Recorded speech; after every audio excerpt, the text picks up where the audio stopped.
Tornado এক প্রকার ঘূর্ণিঝড়। স্প্যানিশ ট্রোনাডা থেকে ইংরেজি ভাষায় টর্নেডো শব্দটি যুক্ত হয়েছে। বাংলা টর্নেডো এসেছে ইংরেজি থেকেই। ঘূর্ণায়মান বায়ুপ্রবাহের শুরুতে উত্তপ্ত এবং আর্দ্র বাতাস ওপরে উঠে গিয়ে ঝড়ো মেঘের সৃষ্টি করে। এই মেঘের একটি সরু অংশ ভূমি সংলগ্ন হয়ে ঘুরতে থাকে। ঘূর্ণায়মান এই অংশটি একটি সরু চোঙার মতো মনে হয়। এই চোঙাযুক্ত মেঘকে বলা হয় ফানেল ক্লাউড। এই চোঙা অংশটি ঘুরতে ঘুরতে অগ্রসর হয়। এর ফলে সৃষ্ট ঘূর্ণিঝড়কে বলা হয় টর্নেডো। আজকের ভিডিওতে আমরা জানব টর্নেডো সম্পর্কে। তার আগে আমাদের চ্যানেলটি সাবস্ক্রাইব করুন এবং পাশের বেল আইকনটি চাপুন নিয়মিত নতুন নতুন ভিডিওর আপডেট পেতে। আর ইতোমধ্যে সাবস্ক্রাইব করে থাকলে অসংখ্য ধন্যবাদ। টর্নেডোর সাথে মেঘগুলো কয়েক শত মিটার বিস্তৃত থাকে। অপেক্ষাকৃত ক্ষুদ্র ও দুর্বল চোঙা একটি ছোট ধুলা বা জলের ঘূর্ণিস্তম্ভ সৃষ্টি করতে পারে।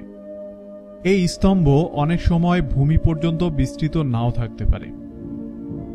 যদি বাতাসের গতিবেগ ঘন্টায় 64 কিলোমিটারের বেশি হয় তবে এই ঘূর্ণনিস্তম্ভকে টর্নেডো হিসেবে বিবেচনা করা হয়।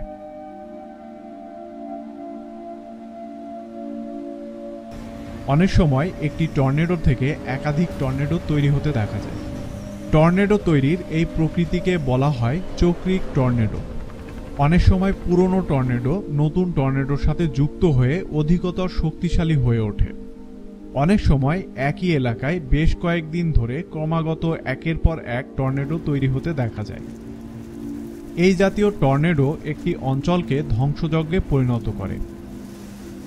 এই জাতীয় টর্নেডোকে বলা হয় টর্নেডো আউটব্রেক। অনেক সময় একটি শক্তিশালী টর্নেডো তৈরি হওয়ার পর তার কাছাকাছি একাধিক দুর্বল টর্নেডো তৈরি হয়ে থাকে। এই সকল দুর্বল টর্নেডো শক্তিশালী টর্নেডোকে কেন্দ্র করে আবর্তিত হতে থাকে। এই সকল আবর্তিত দুর্বল টর্নেডোগুলোকে বলা হয় উপ টর্নেডো বা স্যাটেলাইট টর্নেডো। এই জাতীয় একাধিক টর্নেডোযুক্ত বৃহৎ টর্নেডো দলকে বলা হয় মাল্টিপল ভর্টেক্স টর্নেডো। বড় টর্নেডোগুলির স্তম্ভ দেখতে অনেকটা ভূপৃষ্ঠে পোতা কিলোকের মতো দেখায়, এজন্য এগুলোকে অনেক সময় কিলোক টর্নেডো বলে। এই কিলোকাকৃতির টর্নেডোগুলো এতই বিস্তৃত হয় যে শুধু ঘন কালো মেঘের স্তূপই দেখা যায়। বিস্তারে ভূপৃষ্ঠ থেকে মেঘের দূরত্বের চাইতেও বেশি বিস্তৃত হয়। টর্নেডোর শেষ পর্যায়ে স্তম্ভটির আকার হ্রাস পেতে থাকে। শেষ পর্যায়ে দেখতে সরু নল বা দড়ির মতো লাগে। অনেক সময় এই চোঙা বেঁকে গিয়ে নানা জটিল আকৃতি নেয়। একে বলা হয় রোপিং আউট। বহু ঘূর্ণি টর্নেডোগুলো দেখতে একটি নির্দিষ্ট কেন্দ্রকে আবর্তিত অসংখ্য ঘূর্ণির মতো লাগে, অথবা ঘনীভবন, ধূলিবালি এবং বজ্রের কারণে সম্পূর্ণ ঢাকা পড়ে একটি চোঙার রূপ নেয়।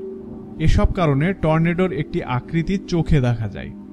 তবে বৃষ্টি এবং ধুলার কারণে অনেক সময় টর্নেডোর প্রকৃত আকৃতি বোঝা যায় না। এছাড়া এই টর্নেডোগুলো এতটাই বিপজ্জনক যে নিবিড়ভাবে কাছে গিয়ে পর্যবেক্ষণ করাটা অসম্ভব হয়ে পড়ে।